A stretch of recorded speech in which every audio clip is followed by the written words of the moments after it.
Welcome everyone. This is Jonny Blair at don'tstopliving.net travel blog, also Backpacking Centurion, the book series. This is the next century, the book series, and Northern Irishman in Poland.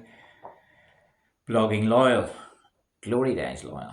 So having a look at some of my books. They're all out. Actually, I've got them all here. I've got 8 printed ones here.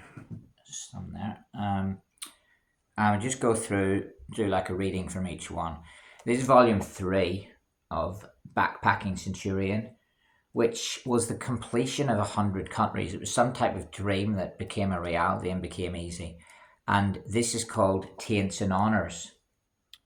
That is totally borrowed from William Shakespeare.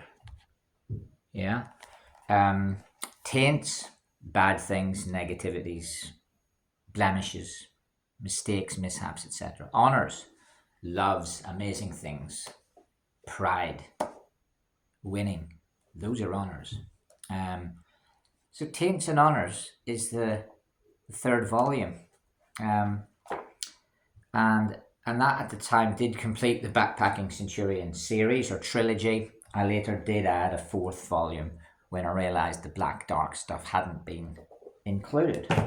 For today, we'll go to page 152, which is chapter 92. Andorra's box. Escaldes and Gordani, Andorra and Barcelona, Catalonia, October 2014. Rising up, back on the street. Took my time, took my chances. Survivor.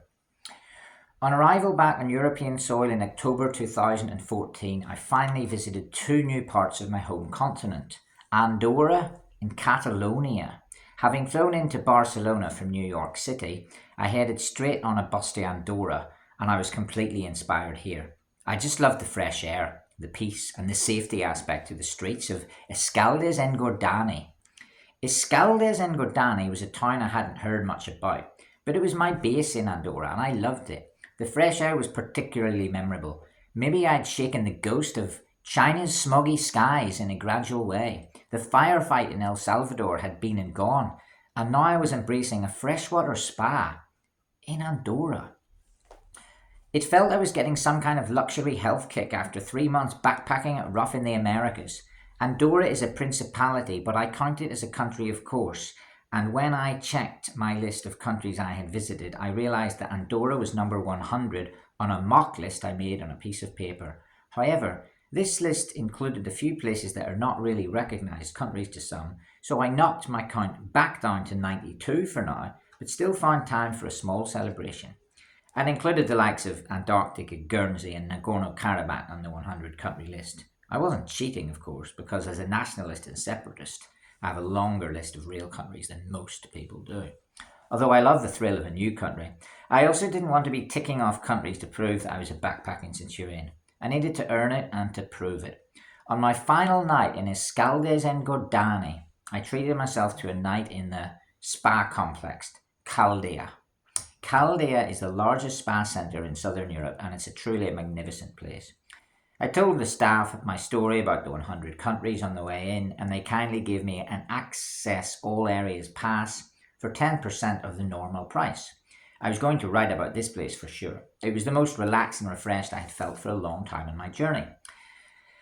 I toured the mountain village of Ordino and was truly inspired, and a night on the Rip in Andorra la Vella, the country's capital, meant 6 bars and in bed by 1 a.m. Bliss? No.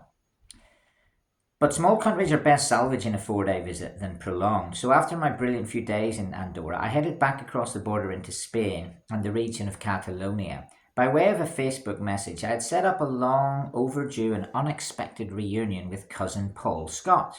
Neither Paul and I felt uneasy or nervous about this reunion. In many ways, Paul is my long-lost brother. Paul, from Hollywood, is my cousin on my mum's side of the family, and Paul has sisters Rhiann and Aisling and brother Chris.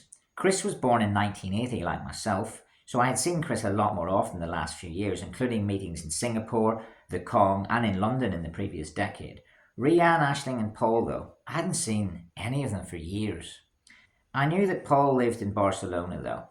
He had married a Catalonian girl called Nuria, and could speak numerous languages. I had never met his wife, and we also realised that I hadn't seen Paul since 1997. I was now 34 and a half. The scariest thing was, more time had now passed since I had last seen Paul than the time from my birth to the previous meeting. It did scare the life out of us, but the coolest thing ever was that Paul and I were quite alike. I hadn't seen him for 17 years, yet we gelled immediately. It had been half my life ago. Paul had travelled the world and worked all over the place. He also started a travel blog in 2007, before me. So I had kept in touch with Paul down the years a bit, but not met up with him in my adult life. Yes, I was 17 last time I saw Paul, and I was now 34. Paul was now late 30s and kindly said I could stay overnight at his. A top guy. When I arrived at Paul's place near Parel.Lel tube station, I was knackered. It was so good to see Paul after all these years and finally meet Nurea, his wife.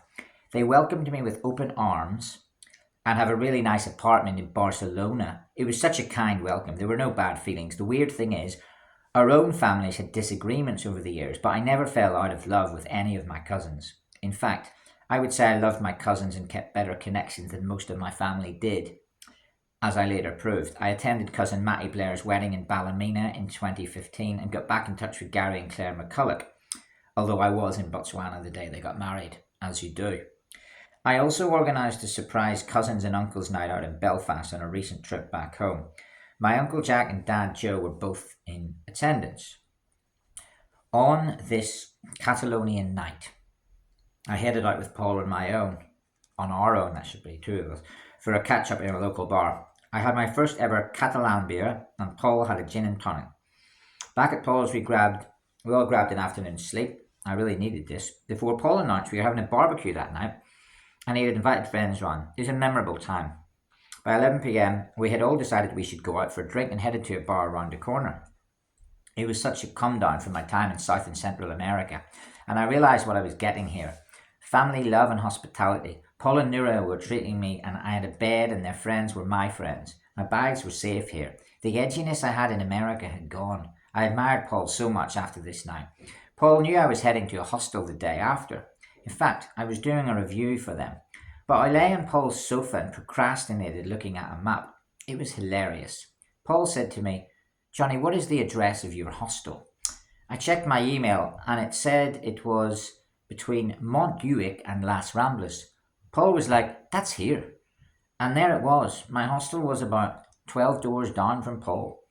I checked in there for 3 nights, got my travel work done, did a local food tour, saw the new camp and enjoyed Barcelona.